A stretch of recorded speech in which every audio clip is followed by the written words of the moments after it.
Me too. Me too. And I only saw. I had to only saw click the a button. Thank you. There's a button that says go live. Who knew? I said yes when So I saw luckily live YouTube up missed there. all of that. Nice. It's the easy in thing. I could Okay. private message you, Laura, about something just On what, Susie? on the chat. All right, I can't keep an eye on the Oh, chat. sorry. I'm sorry. Okay. YouTube looks good to me. Okay, we're good. I just need to have that question about joining. Is it done? Can we talk later? Yeah. Okay. Hi, everybody. Good morning. Welcome to Knit for Food Knit-a-Thon. Good morning. This is absolutely exciting. I am going to ask, we have 250 people in on the Zoom, and we have people watching on YouTube, which is very exciting. I have turned off the live chat on YouTube because we don't have enough bodies to keep an eye on the chat on YouTube as well. So there's a comment thread there. There are links to donate. And that's really just for watching while you're knitting. And Zoom is going to be a little more interactive. We have a really exciting schedule set up today. The schedule link will get up in the chat box for you guys. That's all been sent out in your emails. And it's also underneath the YouTube live stream for people wondering what today's schedule is going to be. And before I get too deep into this, I would just want to give the Zoom people a few tips and tricks. You guys have reactions down on the bottom of your screen. If you use your reactions to give me a heart or a thumbs up, I see Nicole gave you guys a little like, this is how you use a reaction. You can express your joy by using some reactions. There's party buttons, there's thumbs up. If you have a question, the best way to ask a question is to raise your hand. It looks like the chat is happening so fast and furious right now that I worry that questions are going to get lost in the chat. So you can raise a hand or you can leave it in the chat. And I know that Nicole and Justine are keeping an eye on the chat for questions. So welcome. Thank you. This is absolutely phenomenal. My name is Lauren Elgin. I'm a knitwear designer. I live in upstate New York in the Finger Lakes region. And last fall, I took a shower and I had an idea. Like many people I know, our ideas come to us in the shower, mine do anyway. And this one was an idea to raise money and do something to help fight food insecurity and hunger in America. And it has taken off. Thanks to you guys, really. I kind of announced my idea. I came up with a format for it. I found a group that did a knit-a-thon on Give Butter last August, and you're going to meet them later this afternoon. I had one incredible Zoom meeting with them where I just like picked their brain. I learned everything I needed to learn. Really, they were amazing. They just like sent me all their spreadsheets and all of their emails that they had sent out to their donors, and we rewrote those, and I did a little graphic design and got it up and running. I think the hardest part was choosing a date because there's so many conflicts, right? It's like what date, and you don't want it to be too far away, but you don't want it to be too soon. And once we came up with the date and kind of locked and loaded that, it is off and running. And you all have just done a phenomenal job sharing. And who is excited to knit for 12 hours today? Has anybody already started? I did a little pre-gaming this morning because I knew I wouldn't be knitting a lot during the day. I think there's a few people. So, you know, the goal for this is to knit for 12-ish hours throughout the day. Certainly, it is not going to be healthy for you if you knit 12 hours constantly. I'm going to worry about your wrists and your hands. We have some people on today to help us stay healthy while we knit. We've got Carson Demers, who's going to do some knitting ergonomics with us this morning. That's pretty important to get that up and running. We have Mara Smith, who's a physical therapist, and then we have Suzanne Cologne in the afternoon to do some knit meditation with us. And I don't know about you guys, but I find that knitting is my meditation, right? I do a lot of yoga and I do a very active yoga, and I typically like skip Shavasana because I'm just not in the mood to stop and lie down flat. And I realized one of my friends who's a yoga teacher was giving me a little heck about that. And I was like, you know what? I actually knit and meditate a lot throughout the day. And I'm pretty sure I'm getting my Shavasana in, so don't worry about me. That was a total aside, and you'll see that I do that a few hundred times. To get back to things to help us have success, our first speaker is I'm just turning to look at my screen. Our first pink speaker is at 10:15. That is Zandy McKinley from World Central Kitchen. And she's going to be telling us about the work that World Central Kitchen does. To remind you guys, and I'll say this a lot throughout the day, the Knit for Food Knit-a-Thon is raising funds to fight food insecurity and hunger in America. The funds raised are being split between 4 organizations equally: World Central Kitchen, No Kid Hungry, Meals on Wheels, and Feeding America. All 4 of those organizations are going to be speaking to us today, which is awesome. So we'll learn about all 4 of those individually. I'm not totally sure if they're going to be like telling us how much money, how many meals or how many people are fed for the dollars raised, but it will be kind of interesting if we get that kind of rubric. As of right this second, I'm just kind of like jumping on because it's changing dramatically as you guys are sharing. We've raised $231,985, which is wow, amazing. I know. I just saw Laura went like this, right? That's a great way of expressing our excitement quietly. And it also, I was practicing this last night. If your hands get tired, it feels really good to just go like this for a second. So just raise your hands and go like that, and then get back to your knitting again. It's absolutely amazing. That money is going to get split 4 ways. All of that money that you're seeing is getting split. So there's no money being taken out of that for any expenses or funds. My donation to this is all of the background costs for Zoom and graphic design. We also have Redbubble merch, which some people have gotten. I got a mug. I also got a t-shirt, but it didn't get here in time, unfortunately. So then I had to figure out what to wear. I thought I had that all figured out, right? Just like Susie had it. She put on her sweatshirt. She's good to go. I digress again. So that's what's happening with the funds. We'll go over that more during the day. I will be incredibly transparent about it as we get to the end of the fundraiser for how much money we raised. And then by probably Tuesday or Wednesday, when the funds have been transferred out of GiveButter, I will show you guys receipts from the 4 organizations so that there's transparency on that final step. I think that that's really important. You all have trusted me to make this happen, and I'll show you exactly where your money went at the end of it. So I just wanted to share that piece. Everybody's doing a great job being muted. Keep in mind that it's helpful in this big group to stay muted the whole time. If we see that people have unmuted themselves, we'll be remuting you, but it's certainly less work for the team to not have to remute you, and they'll get to knit more. I'm worried about them not getting to knit enough today, right? They might get like some other kind of carpal tunnel on their mouse problem instead of knitting carpal tunnel. We should like keep an eye on that for them.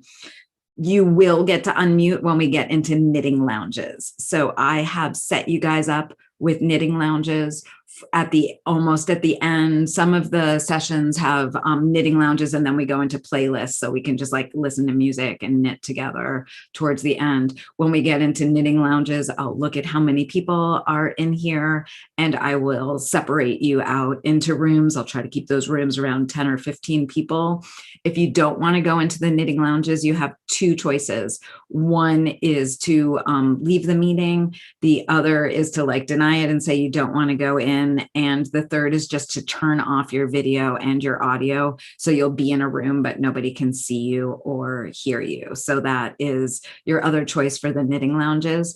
What I'm going to do for the knitting lounges is give you guys prompts, because I find with knitting lounges that some people are more comfortable speaking on Zoom than others. And if you have a prompt and everybody in the room has a chance to kind of speak their piece to that prompt, it's a chance to meet everybody in the room.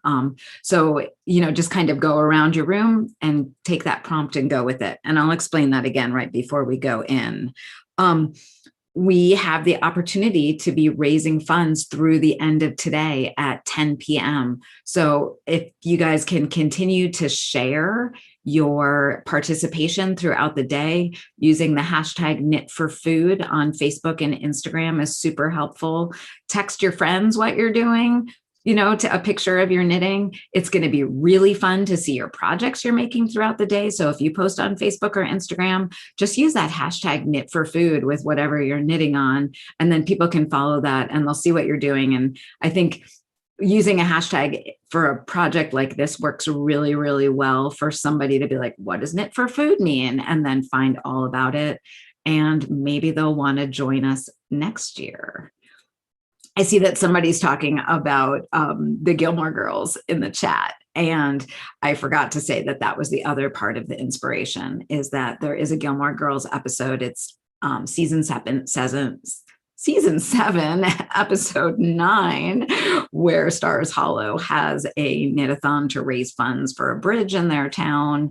And the way they did that knit-a-thon is they were just trying to get to the goal of, I think, $10,000 or $20,000. And then Lorelai's boyfriend at the time who was well off, donated the rest of the money so they could all stop knitting, which is not going to happen today. We are stuck knitting till 10 p.m., which I think we're all super excited about.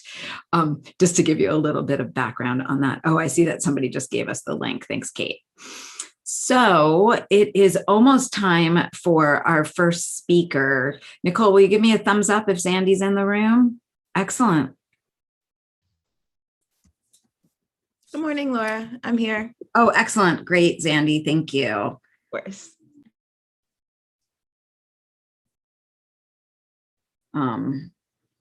I think what we'll do is introduce Sandy. Hi. Hello, good morning, everyone. Thanks so much, Laura, for inviting me to be here today. Oh, thank you for being here. Of course. If I remember correctly, you're going to be sharing something with us. I am. If I can share my screen, that would be wonderful. I am giving you permission to do that. Awesome sauce. And just as an aside, while I get set up, I'm not quite into knitting, although it is something I want to pick up, but I do see my other hobby behind you, Laura, which is plants. That's been my quarantine hobby. So. Oh, nice. Is that a pothos? It is exactly a pothos. This is my biggest one. You can tell I'm a tiny bit of a plant geek this year. It happened kind of quickly to me. It's just a nice way to like bring some life and bring some joy into your life. And it really cleans the oxygen as well, which I appreciate. Exactly. So just living here in my own little indoor garden. But let me see here if I can share my screen with you all. How is everyone doing today? Trying to see some things in the chat, but hopefully you all can see my screen.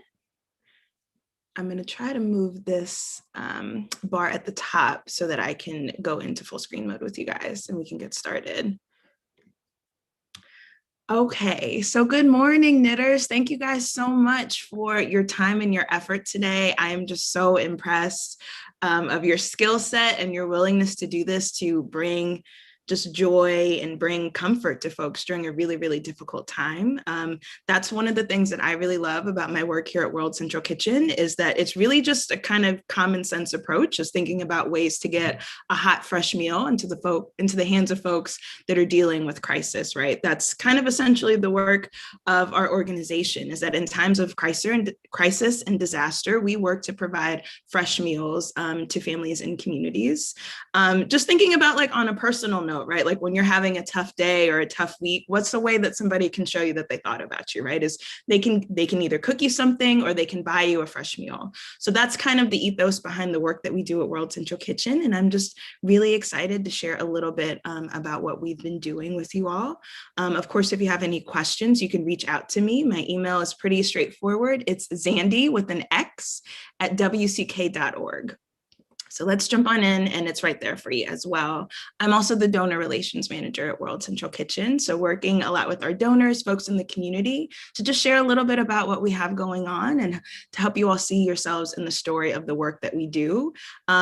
our founder, Jose Andres. He has a lot of great phrases. He's just like a really great big personality. But one of the things that he has said and that has really carried our organization through 2020, which was a really, really tough time, is that in our work, we're thinking about building bigger tables with the goal of eventually building a table that circles all the way around the world. So of course, eating food together is a really communal experience, but it's not just about eating together, right? It's the folks that are preparing the food. It's the folks that are planting the food. It's the folks that are distributing the food, all of the things that go into having a nice warm meal together. It's about thinking about ways that we can partner and collaborate and just be in community together through the power of food during times of crisis and beyond.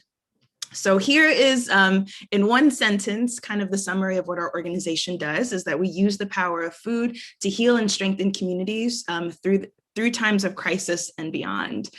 Essentially, we like to think of ourselves as food first responders. So when there is a natural disaster or a man-made disaster, like the explosion in Beirut last summer, we try to be there within 48 hours. Members of our chef relief team are on the ground, trying to assess the damage and trying to find a location. Sometimes that oftentimes mean that we'll create one from scratch. That's actually where the central in our name comes from, in World Central Kitchen, but thinking about ways that we can get up to scale, providing fresh meals, culturally appropriate meals for folks in communities across the world. So how did this all start? And I just love getting to share this picture.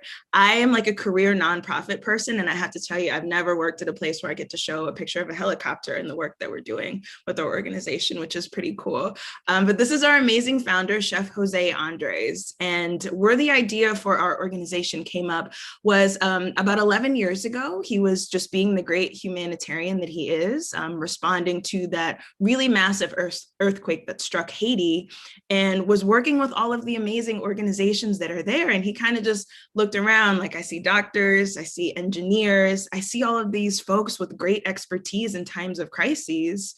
Where are the chefs? Chefs bring a unique expertise and skill set on, scaling up food, bringing culturally appropriate food and fresh food to folks in times of need. It just seems like a really simple way to let folks who are dealing with the unimaginable, and oftentimes let them know that folks are thinking about them and care about them, and that we want to be with them together in community during really tough times. So that actually started with the creation of a chef training school in Port-au-Prince, Haiti, and that eventually kind of ballooned into the disaster response work that we do throughout the world. We'll see if I can get to the next slide here. There we go. So we have two branches of programming in our work. So our disaster relief, which I just talked about a little bit. So whenever there's a disaster, earthquake, wildfire, something like that, we try to be there within 48 hours to assess the situation and start cooking up food for folks.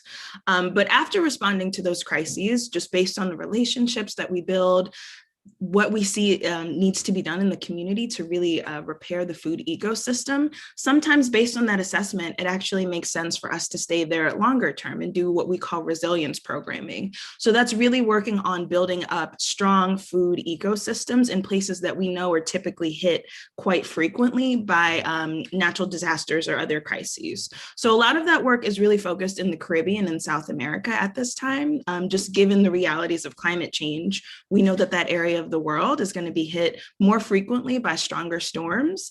And even on a good day, when there's not a cloud in the sky, places like Puerto Rico, for example, are more than 75% dependent on the mainland for their fresh food imports, despite being one of the richest ecosystems, one of the most beautiful places in the world. So really helping communities think about how they can strengthen their economies, but more importantly, strengthen their food ecosystems through the power of food. So just a little bit about where we've been. As you can imagine, this work takes us all over the place, right? Like I've never known more about like weather patterns and like what other disasters and crises are going on in the world since I've worked here, because we have to keep on top of those things to see if it makes sense for us to respond. So over the last year, here's just a little highlight of some of the places that we've been. Of course, we've been here in the United States, also in Spain and a couple of other places throughout the world, providing COVID relief and response. That's been a major part of our efforts over the last 12 months. But we've also done some things like expanding our resilience programming down in the Caribbean and South America. We've also responded to the bushfires in Australia that happened last January. responding to the explosion in Beirut, Lebanon last summer, and also responding to earthquakes and other disasters. So we're a pretty busy organization, but we're actually a pretty trim team. There's only about 60 folks on our staff. So we work very, very closely and very collaboratively with our chef relief team. But a lot of our work is really dependent on the relationships that we build in community. We cannot do the work that we do without folks supporting our work, but also trust building, right? Especially going into foreign contexts in a time of disaster and crisis. It's really, really essential to make sure that you have that relationship building intact. So that's also a really big part of our work, and also a cool place where chefs can come in, right? Because that's kind of what chefs do. They kind of go in places, they make connections, they learn where the resources are, they can do all of that stuff. So that just really adds an interesting aspect to our work, and really, again, just grounds it in community. We want to be present, but at the same time, we want to do it in tandem with the folks that are in need of the work that we are providing. So I'm sure many of you have become familiar with us and what we do through the work that we have done responding to the COVID-19 crisis. So our relief program for that is called Chefs for America. And essentially what we do is we partner with restaurants. We actually contract with them directly. We pay them about $10 for meals prepared, not necessarily delivered, because we know life happens, especially in 2020. We're all very familiar with like things happen, so it's okay. But we partner with them for meals prepared at $10 a plate. That is a premium compared to some of our other relief activation work. Typically when we are responding internationally, those prices are a little bit closer to $3 to $5. Usually that's because we're sourcing it ourselves, we're doing some other kind of work, but just kind of looking at the need, given the COVID-19 crisis, we knew, of course, that so many folks were impacted by food insecurity, particularly folks that couldn't get out safely. So our elders, folks with other pre-existing conditions, families in need, trying to juggle childcare and all of these other things in the midst of a pandemic. It just made sense to kind of partner with restaurants. They have the infrastructure, they have the skill set, and they also bring that expertise, which is why we set that $10 a meal price point. We want to just really welcome them for the work that they're doing to make sure that their neighbors get fed in a really tough time, but also the double-pronged economic impacts as well. By paying them $10 a plate, they can afford, to bring in a couple of extra staff members for another shift to cook some of these meals, or to do really simple things like pay their electric bill, pay their rent, keep their lights on. So we really try to think about common sense approaches in the way that we do our work in World Central Kitchen. What can we do to spin up and feed people as quickly as possible? Another great Jose-ism is that, especially in times of crisis, folks aren't hungry next week. They're not hungry when you can get all of the leads of an organization together in a conference room. They're hungry right now. So what can we do to make sure that folks get fed during that time? And again, just partnering with restaurants just seemed to make the most sense. So as we have crossed a year threshold of doing this work, we just had our 1-year anniversary of our COVID relief and response about 3 weeks ago. In partnership with over 2,500 restaurants, we've been able to provide 36 million meals in more than 410 cities across the United States and Spain. And through that $10 a meal price point, we've been able to reinvest over $152 million back into communities across the United States and in Spain. So again, it just seems like a common sense approach. What can we do to help people feed themselves and just be in community in a time of crisis? And working with our restaurant partners has just been a really amazing experience. So some things that we're thinking about new and piloting going into 2021, thinking about our COVID relief and response, is really thinking about ways that we can limit food waste. So a lot of our food delivery through this programming has been through community distribution sites. So working with a lot of other community-based organizations, nonprofits, churches, other folks that want to help do the good work of making sure that people get fed. While those resources are great, it's kind of a guessing game, right? We might contract with a restaurant to provide 300 meals a day for a week, for example, and some days they might need 400 meals, and that's easy to cook those up, but some days we might only use 100. Only 100 folks come by, and of course we do what we can to make sure that those meals get distributed, but inevitably there is waste in that process. Also thinking really intentionally about access and also just a little bit of dignity. While food distribution centers are great, sometimes that can create lines.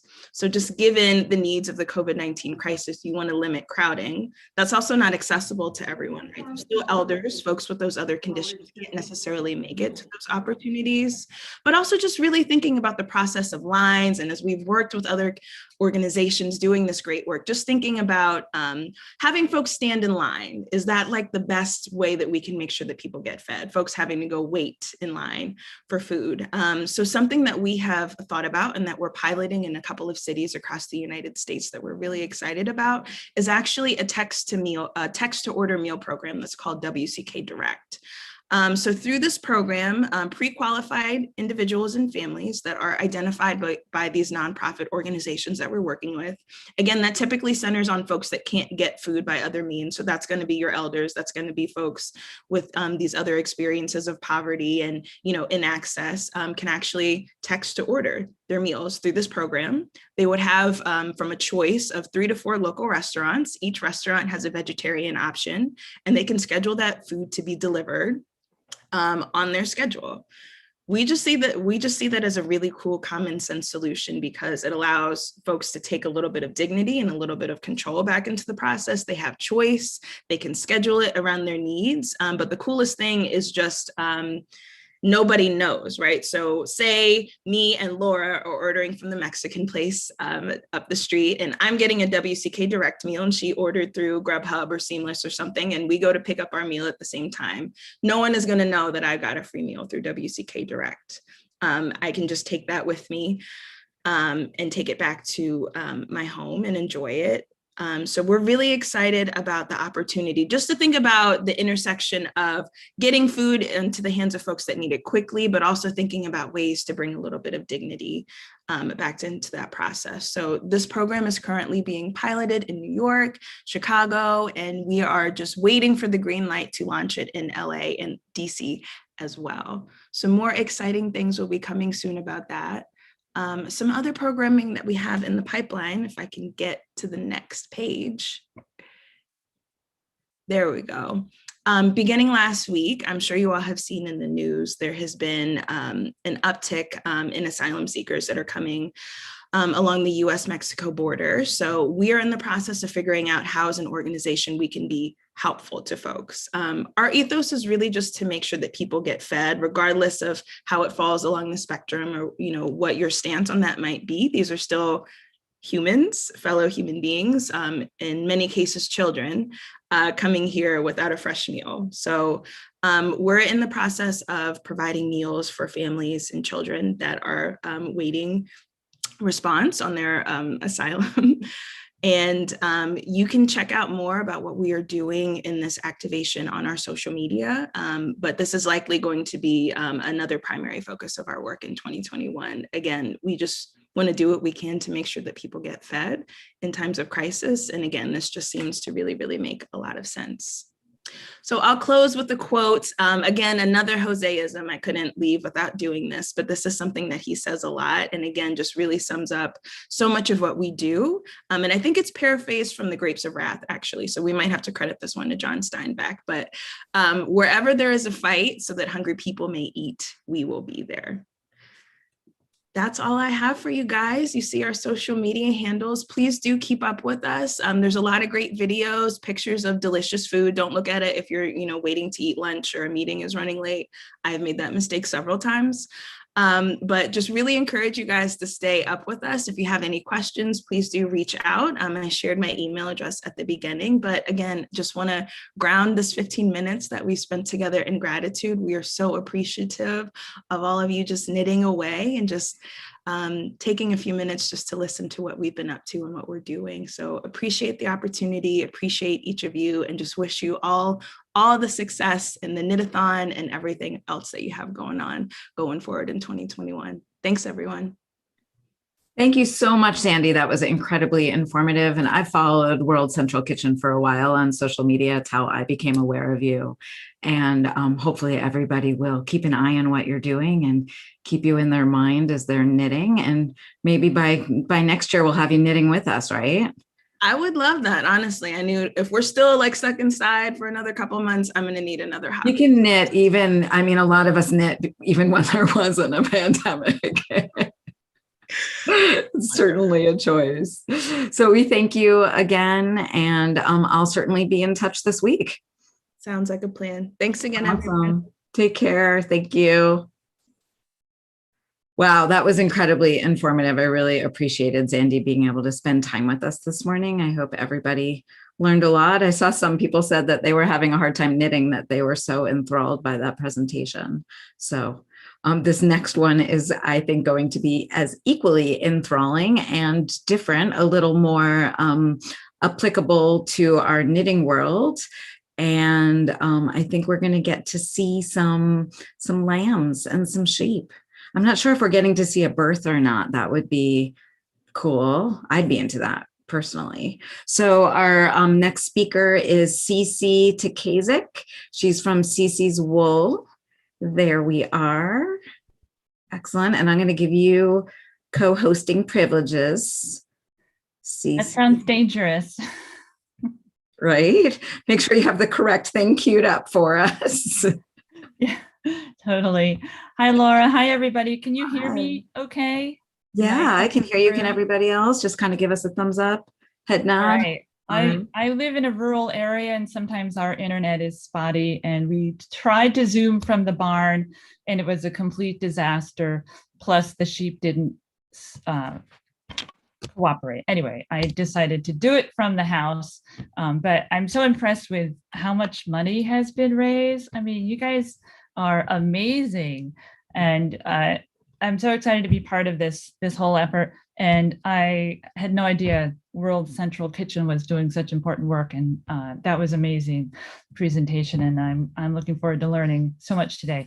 I have to give a shout out to the peeps in Guilderland on my team. I'm not at the shop today because I'm at the farm, being a farmer, but they're there supporting us. So hi, Guilderland peeps. I hope you made it on. Anyway, I'm a Jacob sheep farmer. If you don't know what they are, they're black and white sheep. They're a heritage breed. And I'm going to share a screen. And I thought I would talk about them. Let me get rid of this. My movie. Where's all my stuff? Share. You're doing great, Cece. And most of us are used to that. We're farmers and we're knitters and we're not Zoom. I see that you have it almost ready to go. All right, here we go. I did a Knit-a-Thon slideshow that I could play while I'm talking. Can you guys see that? I have a narrow bar. Yeah, Cece, I just have a narrow bar. Oh, it's I don't big on my screen. We are not seeing that. Or All try right. to cut it off and cut it back on again. That's always what works for me. The old turn off, turn back on. You should try turning off your own video. So Cece should turn off her video of herself. Okay, It's a bandwidth issue, probably. got it. Stop video. I did stop. That might video. help. Let's see if that. Can you see it now? I No, think but- it was in the setup with this share screen, so I would recommend stopping your share screen and then starting it like up again. Okay, I can do that. Or no, that's Cece That's does that. I just have her as co-host. That's happened to me before when the window that you're trying to share is not fully up at the like ready to be used, and it Oh. kind of grabs a partial. Right, so if you get it kind of queued up and have it totally ready to go and then click share. The hashtag, Monica, is hashtag knit for food. Keeping it simple. Are you getting that? I don't see that you have it shared.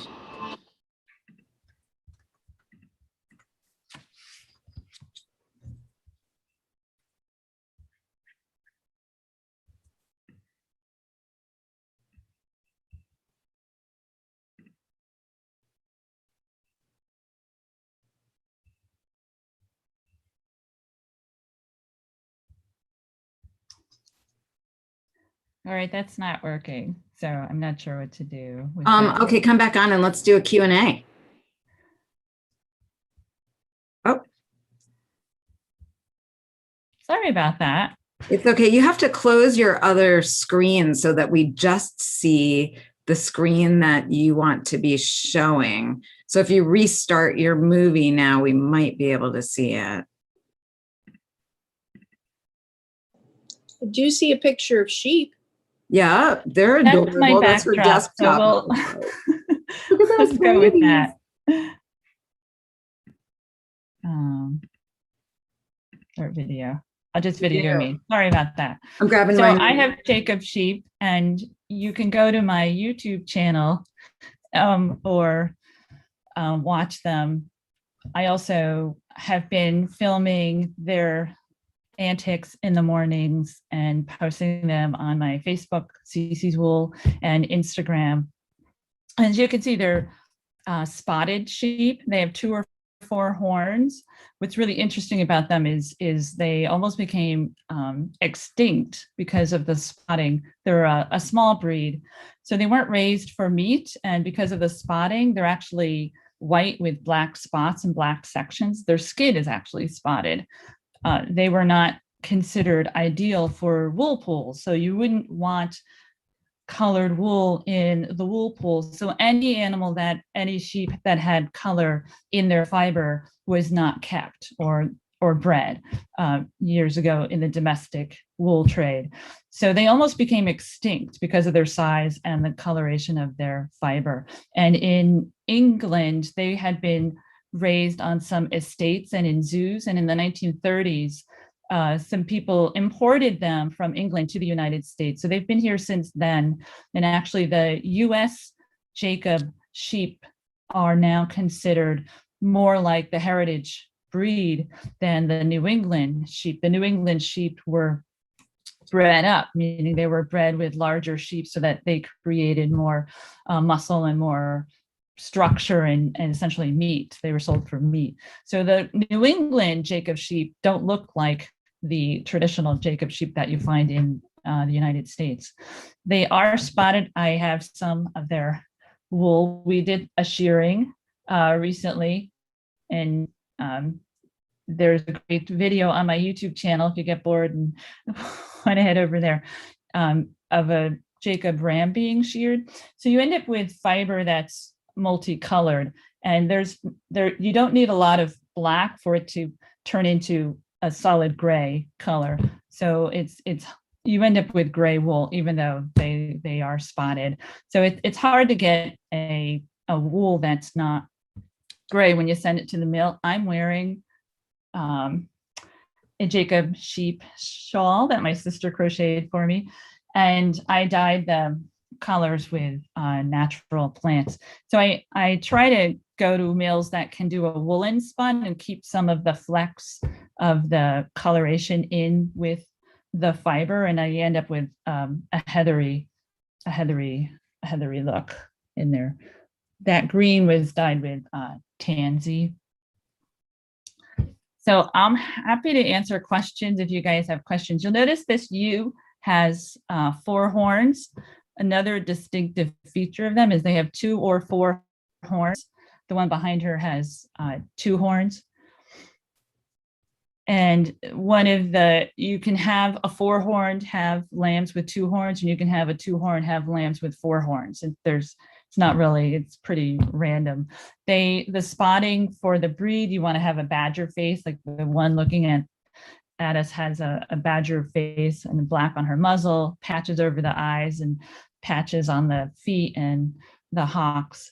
And the spots move around, but essentially if this is your typical Jacob sheep that you'd like to see when you're registering them. We don't register them, but we should. So, and they have 2 lambs typically. We've got one that had 3. Her name is Precious. She had triplets last year too, and she had them this year. I did a live Instagram with a baby that had just been born, and while I was on live, another one came out. So that was very exciting and nerve-wracking. So we did have a live lamb video, but we are now hopefully done. We have one more to go. We have 39 lambs and 41 adults. So this is about peak for us. We don't want any more. Anyone wants Jacob sheep, lambs, they're available. We've got a connection for you. Who's going to end up with a sheep at the end of the knit? Yeah, there's over 300 people on this feed. I'm sure somebody has a farm with a few acres and needs some sheep. And the thing is, you can't just have one. You have to have 2 or 3 sheep because they're herd animals. They do not want to be alone. So if it was alone, it would be crying constantly. So I've actually figured out, I I don't know. believe I have the video up if you want me to try to share it, Cece. Okay, go for it. You'll have to stop sharing your screen, which it looks like you still are. Okay. Stop sharing. Okay. And I'll try, you guys. While she's getting it set up, somebody's asking what's their demeanor. They're very friendly. They're very curious. And can they live in warm weather? No, they don't. They like Northeast. They like this environment. They like cool winters. They're outside when it's snowing. So this is Fred DePaul, our shearer, and he's shearing a large Jacob ram, and he has very big horns. And the males, their horns keep growing, so they keep getting wider and longer. There we go. Are you ready? Yeah, go for it, Laura. Thank you.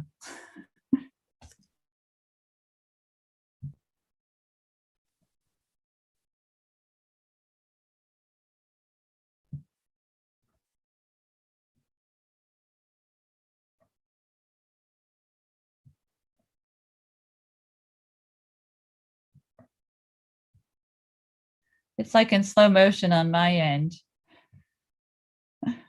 But Fred's been shearing sheep for 50 years. And he's a master at it. You'll notice the horns are wrapping around his legs.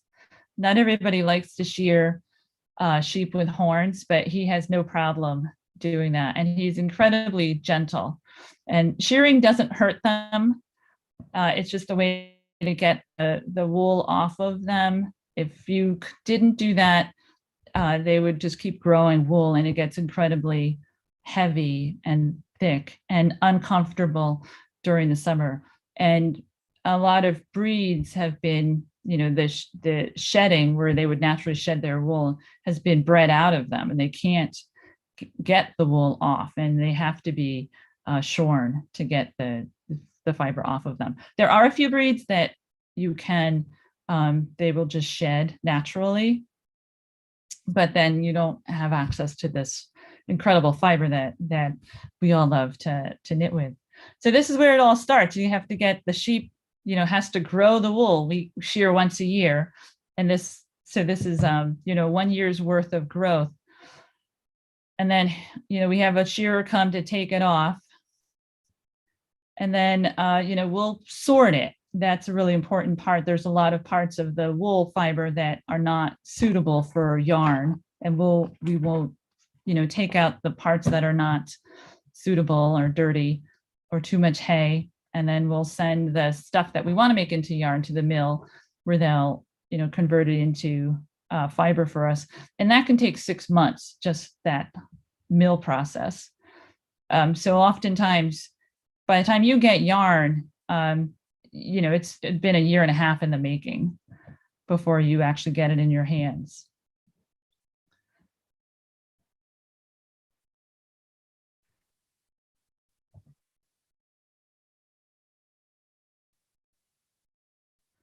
I should go to the chat, see if there's any questions. Someone asked, how long do they live? They live about 10 years. They're not long. Sheep don't live a long time. And is there something you wish you knew before you got the sheep? That my husband would fall in love with them and become perpetual sheep farmers. I'd be okay with 2 or 3, but every year he wants more and more and more. And we're at the point, it's like we started something that we can't stop now, which is fine. It's all good. It's all good. But they're an easy breed because they haven't been improved, where they haven't been, genetically modified with, breeding aspects. They're very self-sufficient. They lamb easily. I think out of all the ewes, we had 40 ewes lambing. Only one needed assistance. So they don't need a lot of help in that regard. They're very hardy.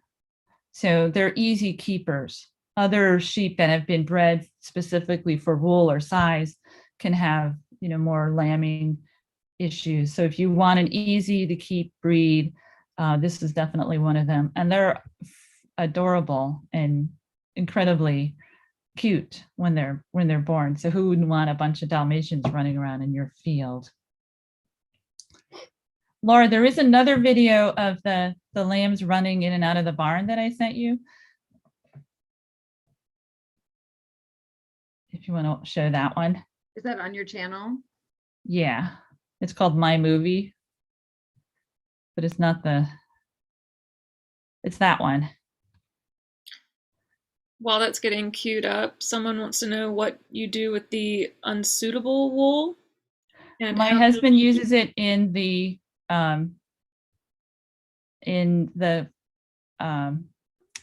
garden for mulch.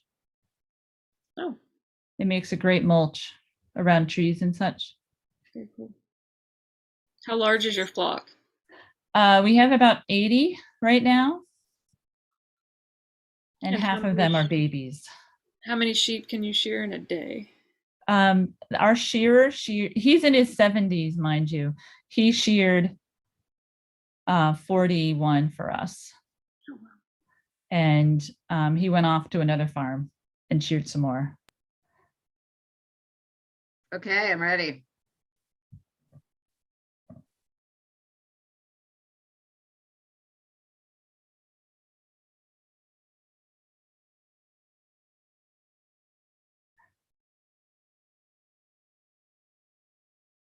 We had some fun music going with it. And if you watch, the littlest one hits her head on the door frame on the way out in this next run, right there, bang. And she gets stunned. It doesn't know what's going on. And they run back in and get her to come out again.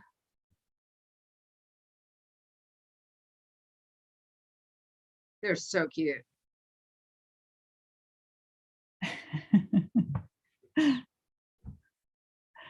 All right, you can stop it. That's me in the shop. That's me wearing my shawl, my Jacob sheep shawl. When there's a will, there's a way, Cece. We make that happen. So Yes. personally, I'd love to hear about the project that you're doing with the fin wool that that was close to the to Ithaca, that you're working on getting hats made. Is that correct? Yeah, there's something a project it's been bothering me that we don't have local wool hats in our throughway service areas in New York State. Instead, we find acrylic hats made in China that say "I Heart New York." When we have a lot of local fiber and farms that we should be highlighting. So I'm hoping to get. So I have wool from Ironwood Hill Farm in Ithaca. She has this beautiful flock of fin sheep, which are multiple colors. And some of the yarn was still in roving form, which is, you can get roving, which is just the fiber before it gets spun into yarn. And I'm taking that roving and getting it spun into yarn. And then we're making hats at a commercial knitting company in upstate New York, and hoping to have hats one day that we can sell in places like the Thruway that come from different regions of the state. There's a new law hopefully getting passed this session that focuses on certified grown in New York types of products, and we're adding sheep fiber and alpaca fiber to that list of grown and certified in New York to highlight that there's local products out there to hopefully give a local farm the boost to get their products out in the commercial space. There's lots of farms out there and different types of wool that I encourage people to explore. The Livestock Conservancy has a Shave 'em to Save 'em program where they highlight heritage breeds of sheep, and they have a passport program where you get a little booklet and you collect stickers from different farms, and it highlights knitting with specific or spinning with specific breeds such as Jacob, and we're part of that program. Other breeds like Tunis, Cotswold, things you don't normally see out there, they've really been able to highlight and encourage folks to knit with, and that's a great resource if you want to knit with some unusual breeds of sheep and really explore that area. Excellent. I'm looking to see if we have more questions. So all the links to everybody who's presenting today are always on the schedule page, and those will be there for you. So you guys have access to all of CC's info on the schedule page, and we'll also be putting stuff up in the chat box, but know that it is on your schedule page as well. This is really interesting, and I'm really glad that we got to see your sheep, because it's such it's part of why you do what you do, right? Is those moments of joy. Yeah, we love the sheep, and it's really fun to wake up in the morning and see who's new in the barn. And they're all, because of their coloring and their horns, they're so individual, so different. When we decided to get sheep, we wanted, something different, because if you get a white sheep, they're all the same. To me, that was boring. Right. So one question that I'll jump in on is Karen wants to know if people can visit the barn or the farm, and you have farm days, right? Yeah, it's easier for us if you just say, I'm in the area, can I come by? And we're like, yeah, come on by. We don't like farm days because they're too much work. So if anybody wants to, I'm dying to go see Cece's yarn shop and farm, and we'll just choose a day in June. Yeah, we're right along the road too, so we don't even have to be home. And we have a very friendly dog, so you can see the sheep right from the road, and they're all out there right now. So we're in Delanston, which is near Albany, New York. It's about a half hour from Albany.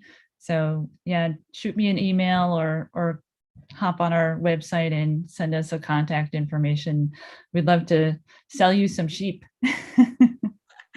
Sue wants to know if you name your sheep. Yes, they're all named Precious. Awesome. That's adorable. That way I can say, yes, Precious's wool is in this skein of yarn. That's very funny. And that also makes it easy for them all to have the same name. Right. There's no having to remember. I see that everybody's like excited for a meetup and a road trip. And so you might expect all 700 of us to be landing. Yeah, probably half of you are in New York State, so come on by. Yeah, you're very centrally located for a lot of us, right? Like you could be in Massachusetts or Jersey or the city or upstate New York, and kind of congregate right there. Yeah, I'm sorry we didn't have a good show of photos, but oh, it's fine. It's fine. This is totally interesting. I originally met Cece. There's a local fiber organization based out of Ithaca that is a consortium of farmers and designers and other makers who work with wool and farm products that are working on trying to fix some of the supply chain issues that local farms and fiber producers have up here.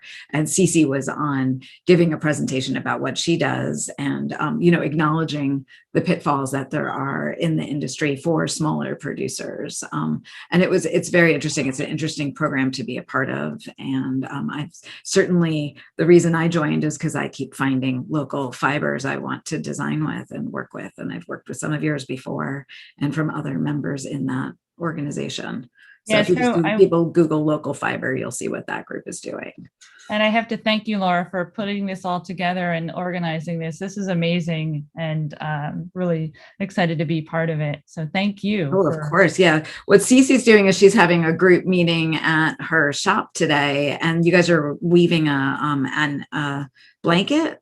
Well, not today. It didn't work out, but we will be. So we have a weaving workshop space. So if you have yarn you want to make your own blanket with, like we have farmers that have yarn on cones, you can come to our shop and weave the blanket. We have looms for you to do that with, and we'll help you warp it and get going. And you can weave your own blanket.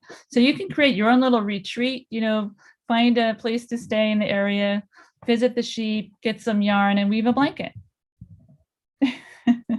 We're all excited to make plans to do anything right now. I know. I think everybody's just like, it's time to make some plans and do some new stuff. So we'll add that to the list of fun, certainly. Well, I want to thank you again for joining us, Cece. I'm going to kind of go over a few housekeeping trips and ticks, and then bring Carson in for our next presentation. Everybody. Thank you so much. You're welcome. Excellent. Hi. So our next presenter, Cece, was amazing. That was really interesting. I'm thankful that she could join us. I know there was a little bit of timing figuring out when she was going to be at our farm or not. And rural bandwidth is no joke. I live quite rurally outside of Ithaca, and we didn't get fiber until I guess it was like August or September of this year. We'd lived here for almost 20 years with very bad internet. I never could have pulled this off until we got locked and loaded here. So I understand the struggles of that, definitely. So our next presenter is Carson Demers. He is coming on at 11 o'clock. I see that he is here, and we'll bring him on in a second. All of you got 2 handouts in your email that Carson sent to you. They were at the bottom of the email. And once Carson gets going, I have those saved and I'll put them in the chat for you so that you guys have access to them, but they're also in your email. I didn't put them on the schedule page because they're just for you guys. They're not for sharing, and I didn't want to put them out there publicly. It's Carson's information that he shares with his students, and it's really great that he was willing to give it to all of you as a reference. Carson is a knitting ergonomicist. I said that completely wrong. Sorry, I didn't practice that in the shower this morning. And he is going to lead us through some tips and tricks for keeping our bodies healthy while we are knitting during the marathon and beyond. So let's bring Carson up here. Good morning. Good morning. How are Good you? to see you. Good to see you. My gosh, it's just been way too long. Way too long. You look great. I like your glasses. Much. This is the just stepped out of the shower look. Just Jelly. I'm not very put together yet. I'm so glad that you asked me to be here, especially for this event, for every reason of it, the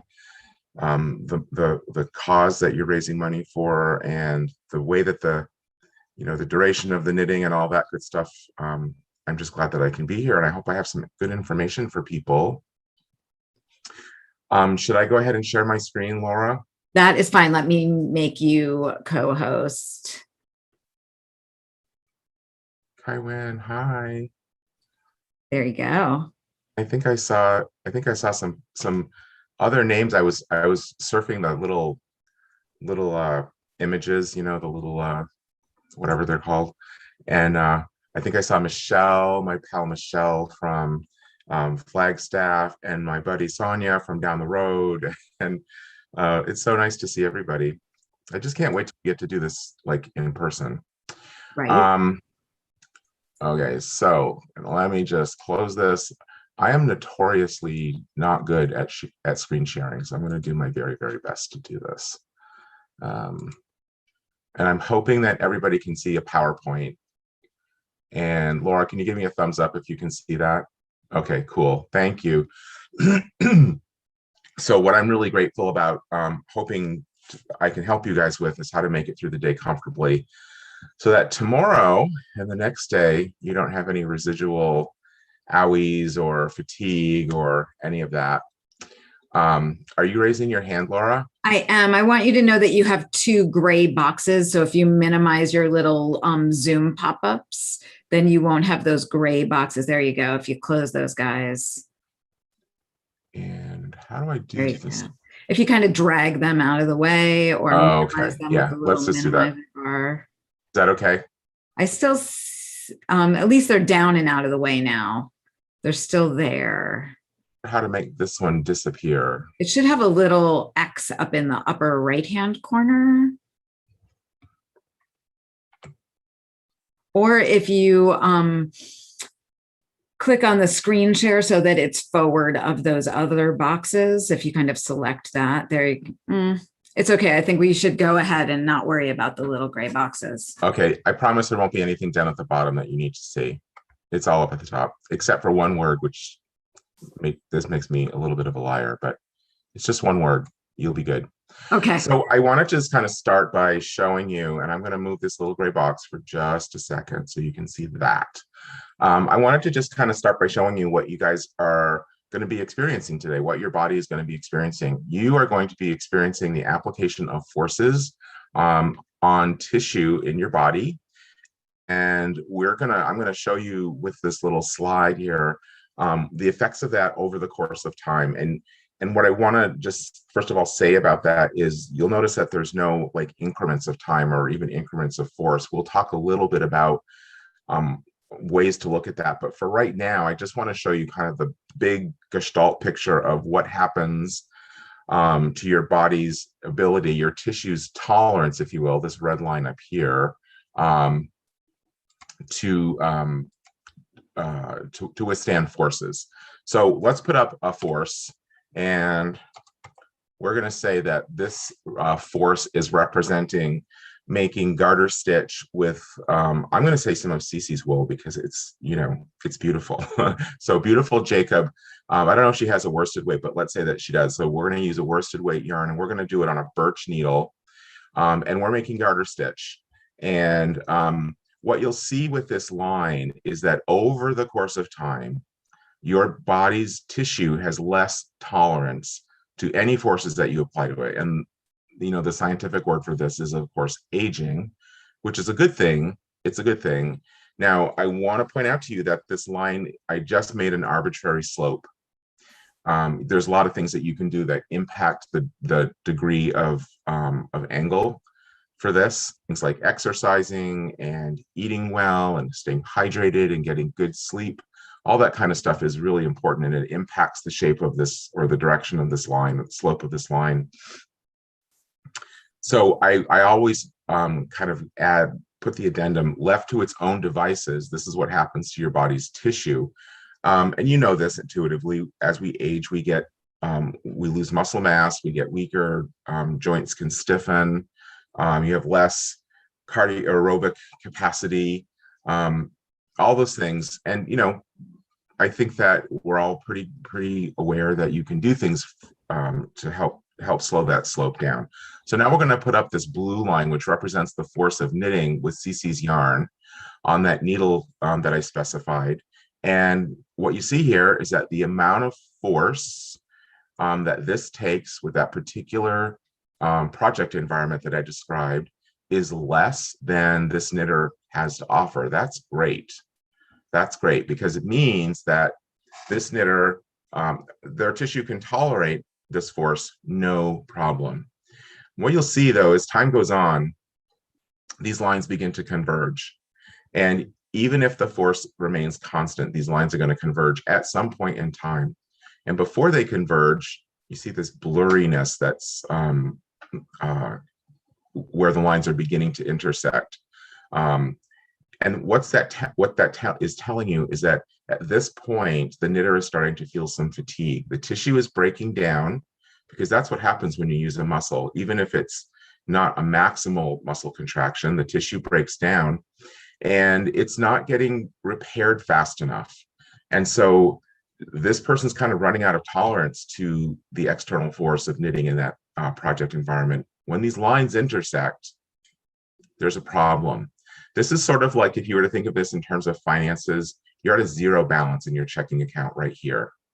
But you know what? Just one more row. Let me just finish this repeat. All of those things that knitters like to say. So they continue to knit on. And that's where discomfort and injuries can happen. In fact, that is what injury is. So a couple things that I should tell you from the ergonomics world. When ergonomists try to, when we go in and work in an environment, what we're trying to do is to set up to fit the user to be as comfortable as possible while letting them work efficiently, productively, and safely. So comfort is kind of like the big word in the world of ergonomics.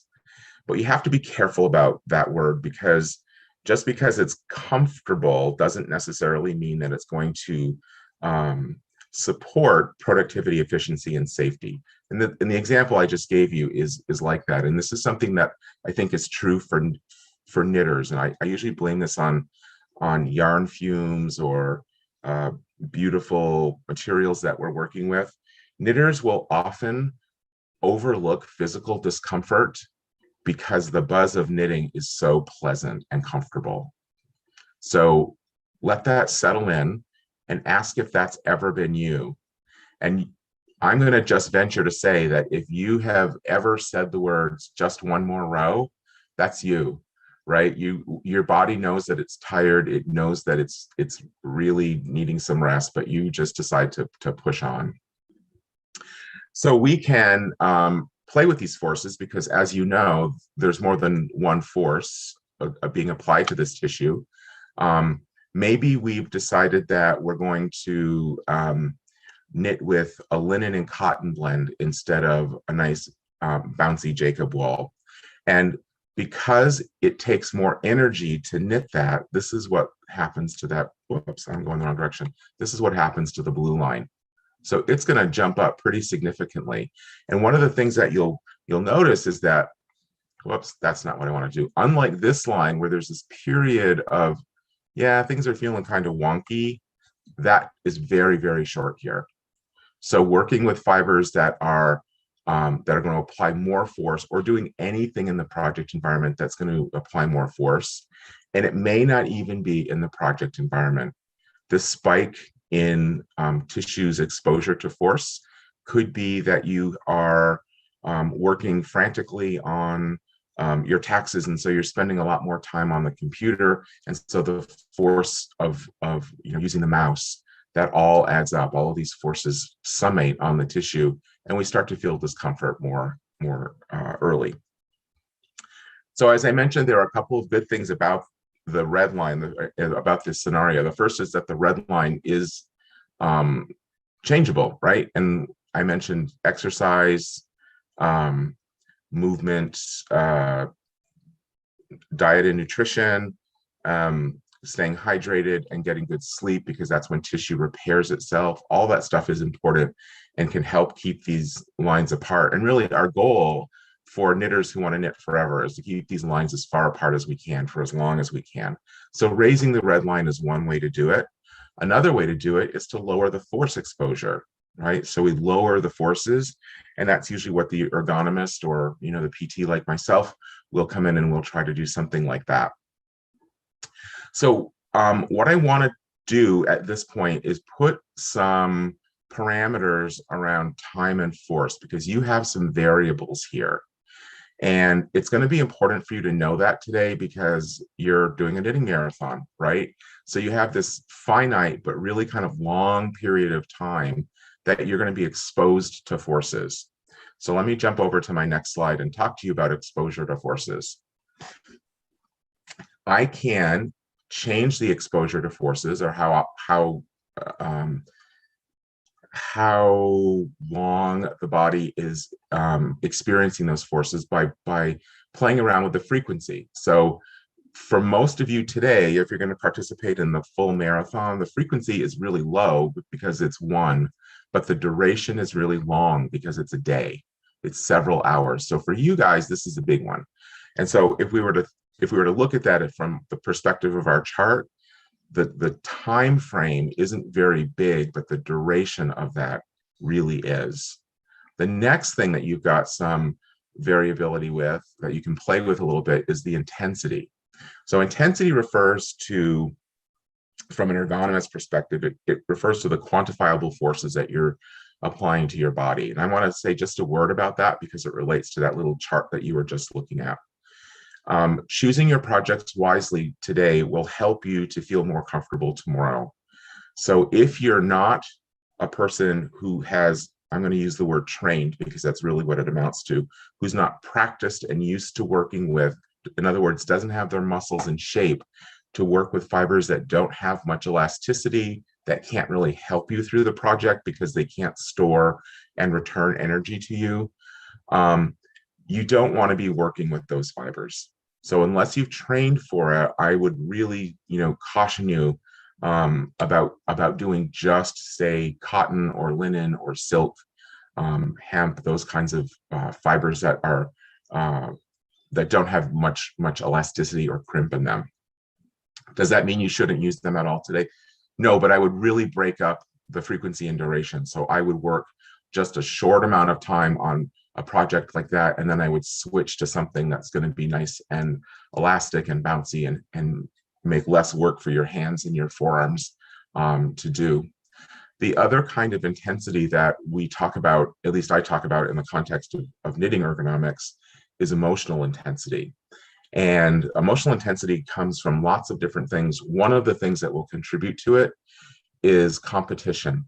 So if you're feeling particularly competitive with yourself, or maybe you and a pal are seeing who can knit the most hats today, or whatever it might be, your body responds to that kind of emotional intensity, and it responds to it by creating muscular contractions that are usually that you're usually not conscious of, but that are sustained for the entire exercise.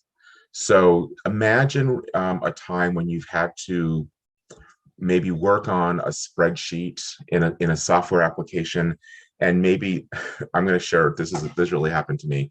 I got a new computer. This was several years ago, and I switched everything over to it, but it was when Windows had put out Vista, and everything looked different than what I was used to. And I had a big event that I was trying to prepare for, and it was horrible. And so the whole time that I was like stressing over how to make the software work, my shoulders were tight, my jaw was clenched. I may have said a few choice words. But that can happen in knitting as well. So trying to race to the finish line, trying to be competitive, working with yarns that are particularly precious to you, whether they're expensive yarns and you don't want to goof it up, or maybe it's a yarn that resonates for you because it has some sort of emotional component to it, a memory attachment. All those things can make that knitting experience a little bit more intense. And so what you want to be, the takeaway from this piece of information is that it's really important to monitor your body, because tension will creep in. And when tension creeps in, it causes muscular contractions, and those muscular contractions can be particularly difficult on your body, especially over the course of time. And again, you won't notice it today. You probably would notice it tomorrow, or maybe even the next day. And the places that folks usually will feel that is wherever you carry your tension. So shoulders, neck, in between the shoulder blades. Some people clench their jaws, so they'll feel sort of TMJ symptoms for a while after that kind of an event. So choose your projects wisely. It's always a good, and I want to say one other thing before I say this part about intensity. So intensity can come from all that stuff that I just talked about, but it can also come from the project itself. If you're sort of doing a stretch project where you're introducing new techniques to yourself, you've never knit, you've never done one of Laura's beautiful beaded pieces, and so today's the day you've decided to do this beautiful beaded piece, but you're also competing with your friend in the other side of the country. That's going to create a real intense situation for you. So my suggestion is have a couple things going on. If you really, diversity is really the best antidote for any of this stuff. And so breaking up projects that have difficult fibers, difficult levels of skill requirements, all those kinds of things can be really helpful in getting you through the day. Let's say a little bit about posture, because this is going to be a big one. Yeah. I'm sorry. I had you for 15 minutes, which was clearly a mistake, and I should have given you longer. Oh, I thought I had 30 minutes. So I am this is so going to just sorry. end up being such a giant tease for everybody. And clearly we all want to take classes with Carson, right? It's almost good to leave it on like, just leave A people wanting cliffhanger. more, right? Yeah. I'm so sorry. I had myself down for 30 minutes and I Oh, apologize. I'm so sorry. Well, I can hear Dashel in the background. yes, Clearly, Dashiell's Puppy feeling says much 15 better and minutes. he's saying, you know what, you're done, Carson. So, Oh. all right. So I will leave it at that. And I apologize. Oh no, don't apologize at all. It felt really awkward to cut in because this is incredibly intriguing and it seems like you've had of a lot of new fans and old fans, and you had me putting my shoulders back and putting my knitting down. So I thank you for that. Sure. If I could just give one last tip, please read Yes, the please. handouts. And then the idea of using a movement marker, this second bullet point here, break up your duration with stretches, use a different marker, hang it on your work. And when you come to it, that's your cue to check in, do a stretch, take a deep breath, get a new glass of water, whatever it might be. Those things can really go a long way in getting you through the day. Excellent. Well, I hope you hang out and knit with us today too, Carson. We'd love to see you in the chat. I will. Thanks. I'm going to pop in and out because I've got to take Dashie out, and he's ready for his second breakfast, and I'm ready for my cup of coffee. Excellent. Thanks again, Carson. We appreciate Sorry about that. Take care. Thank you. Sorry, guys, that was incredible. And I actually just looked down at my clock and realized it was 11:14 and we have somebody queued up for 11:15. So I'm trying to keep us on schedule. I just saw, I haven't checked in the last moment, but we just broke $235,000 like a second ago. So it was below 235. I want to remind us that this is a fundraiser while we're doing all of our education. So it's my job to kind of swoop in and tell you where we're at with fundraising. The other night, talking to my husband while in the kitchen, I kind of whispered to him, it could be $250,000. And then our eyes just both got really big and we were like, nah. And I actually think we're going to blow that out of the water by the end of today, looking at how things are going. I can see Susie nodding her head. Fundraising, it turns out to be addictive. Who knew? Are the individual fundraising pages gone? Okay, I'll go put that back. We tried a new setting. I just saw someone's comment. I'll go fix that right now. And I want to introduce our next guest, Carla Warner from No Kid Hungry and strength.org. And I don't know the difference between those two organizations. So I think, Carla, that'll be the first thing we'll ask you about, is to tell us about No Kid Hungry. And I've given you co-host privileges. Thank you so much, Laura. Well, first and foremost, I just want to start by saying a huge thank you to everyone on this call and to you, Laura, and your community. I am in awe of what you guys have done and accomplished, like almost $250,000. It is extraordinary. And that kind of money to help the charities, ours included, is incredibly important right now in the world that we live in. And so I'm completely taken aback by what you all have accomplished. And I'm really honored to spend a little time with you all today. I feel really bad interrupting Carson because I am not a knitter. I wish I was. It's something I've always wanted to do, but I was actually really interested in everything that he was sharing. I was putting my shoulders back through that presentation. So this is a really cool opportunity for me to tell you a little bit about what No Kid Hungry is, and to your point, Laura, who Share Our Strength is. So our organization is Share Our Strength, and we have created the No Kid Hungry campaign. So our mission is to end childhood hunger in America, and it's been an incredible ride in terms of what's happened over the past 10 years. I actually joined the organization 10 years ago.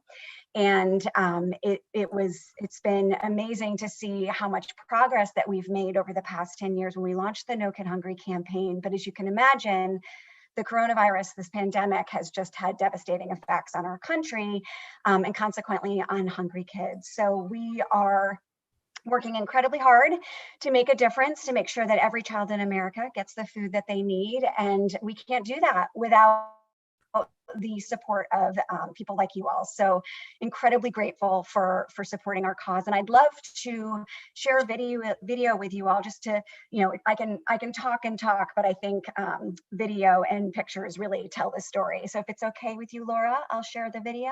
That's great. I have you all set up for it. Awesome. Okay, let me pull it up for y'all.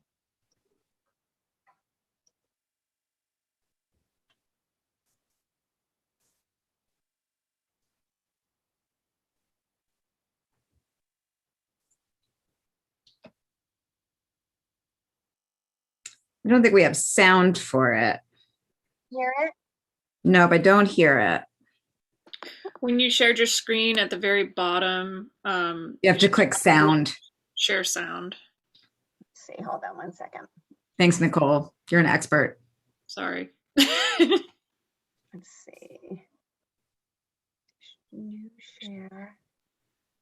So I think if you unshare it and then reshare it, that might be the best choice. Awesome. All right, let's see. Tell me if this works. Yeah. The coronavirus pandemic has deepened put the it on full crisis of screen? childhood hunger in our country. But the past year has seen heroes and communities nationwide rally to feed kids. And those heroes include you.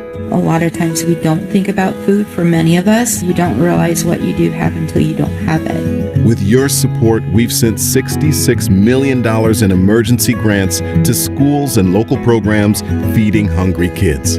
These funds have purchased everything from coolers and PPE to even food trucks. I believe that we're actually supposed to make a difference. So I've been working in our community and helped pass out meals this summer. Our meal count almost doubled. Some of the kids who weren't getting fed were actually getting fed this summer. Our Meals Finder map and texting service have connected more than 230,000 families with free meal sites near them. As we are already kicking off our school year, we served over 1.2 million meals. We're doing social distance cafeteria. We're also doing grab and go curbside meals, so we do not leave the students with hunger.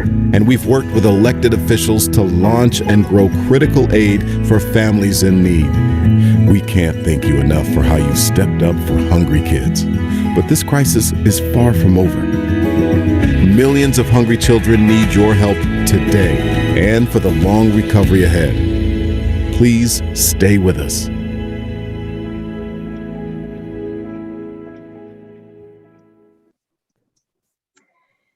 So thank you all. Again, I think that's just a really good snapshot of what we've been facing, what we've been doing. We've been working really hard to make sure that we're supporting those heroes on the ground that are actually feeding the kids who need it. As the video mentioned, historically, a lot of hungry kids in this country rely on school meals as their main source of nutrition. And with a lot of the schools closing for some over a year, right, where kids aren't getting access to those school meals that they count on, it's been incredibly hard for those kids and for their families who count on those meals. And so we've been working really hard to make sure that we're finding alternative ways to connect those kids to those meals. We actually have an infrastructure for that in the summer, because we face this every year when schools are closed in the summer. So we're really fortunate that we had some best practices in place and were able to sort of scramble last March when schools very abruptly shut down to kind of put those structures back in place. One of the things that I think was really challenging for us and interesting for you all to know is that there are a lot of regulations, federal and government regulations that need to be put in place when we're feeding kids in the summer meal sites. And one of those regulations is that there has to be a minimum number of people that are participating in the site in order for the site to be open.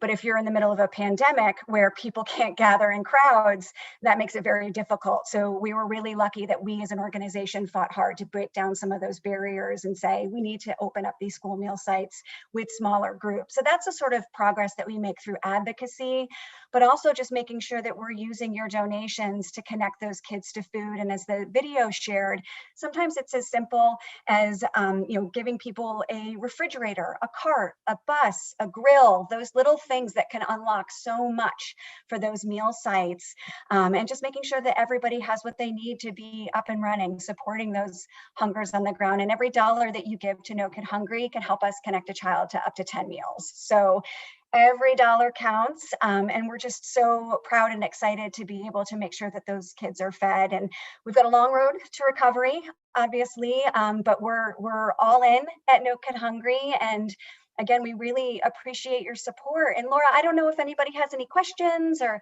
if you have any questions, I'm happy to stick around and answer some of those questions. Let's see if any questions come up in the chat box from anybody. That would be great to have a moment. And I've known about No Kid Hungry for many years, and the work that you do, especially this year, has been incredibly important, because kids not being able to go to school when they can count on that as their place to get a warm meal for the day. Someone wants to know if there's a way to support locally. If you go to your website, is there like local organizations linked from there? Yeah, so it's a great question. And Nancy, we get that one all the time. I think what's tricky about our organization is we're a national organization. So we work really hard and have very intense strategy on making sure that we unlock meals where it's needed most. Now, that said, we feed kids in all 50 states. And if you go on our website, you can see exactly what we're doing in your community. So while we don't have the opportunity to restrict gifts specifically to a community, we can very easily share what we're doing in your backyard. And if you have any trouble, I'm going to actually chat my email address in here. If anyone has any trouble finding that information, I'll put that in there now. And then if I can, I'll try to dig it up and send it to you. But you're welcome to contact me directly, and I'm happy to help you find that information. Thanks. I saw a few more questions. One person was asking how many kids in our country go hungry regularly. So the statistic that we have this summer is that 13 million kids are going to struggle with hunger this summer. 13 million kids in America. So it's a pretty significant number. But I will say that with the pandemic, since it started in March, we've been able to grant $65 million worth of grants to kids. So when you think about that statistic of what that translates, $1 for every 10 meal, it's pretty incredible. Like what we attribute that to you all, right? To you and our corporate partners and everybody who's really gone above and beyond. You know, there was a point when the pandemic hit where you can imagine, in full transparency, we were in a panic. How are we going to get the funds that we need to tackle something of this gravity? But in this extraordinary time, we've seen extraordinary generosity, and it's really allowed us to unlock a lot of meals for those kids. Great. One person wants to know, it's a great question, if there's any effort to help the kids coming across the border right now. Yeah, so, one of the things that we talk a lot about is, when we're talking both those coming across the border, as well as sort of the racial injustice that we're seeing a lot in this place, in this country of ours. And while we don't have any specific efforts that look at those kids who are coming across the border, our job is to identify those who are struggling, and certainly those kids fall into that category. So, kids that are, children of color, children who just don't have enough food at home, those are all things that our work, because of the nature of what we do, or the type, are kids that we're also taking care of. And we have a huge diversity, equity, and inclusion program that we're really, really leaning in on as an organization. But a lot of things we talk about, that we're fortunate that so much of our strategy just automatically ensures that those kids who live in poverty are the ones who are getting the food that they need. And so we're hopefully helping with some of that, inequality just by the work that we do. Excellent. Great. One person wants to know if you have in mind the territories of the USA, like Puerto Rico, Guam, etc. I'm not positive if we're in Guam or not, but I know, we're in all 50 states. So I can get back to you on that. Okay. That was just a question in the feed. It's a great question. And then I saw one other question that I'm not going to have you answer, but Erin, I wrote it down. You asked the difference between food insecurity and hunger. And we have a speaker this evening, Natasha Thompson from my local food bank, and she's going to be a great person to address that.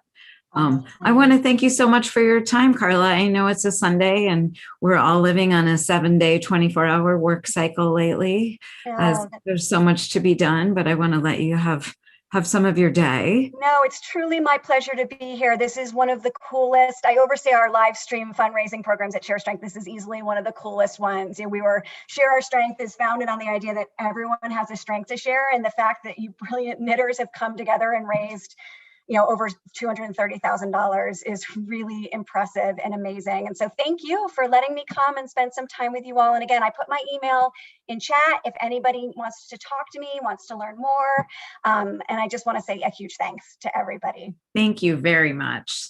It's Thank really informative, you. appreciated, much Take care, appreciated. everybody. I'll see you on email this week. Sounds good. Bye. Bye. I'm enjoying this balance of content, you guys. I think it's important to remember why we're here and what we're doing. And it turns out we're all really happy to be knitting for such great causes. So the last part of this morning session is knitting lounges.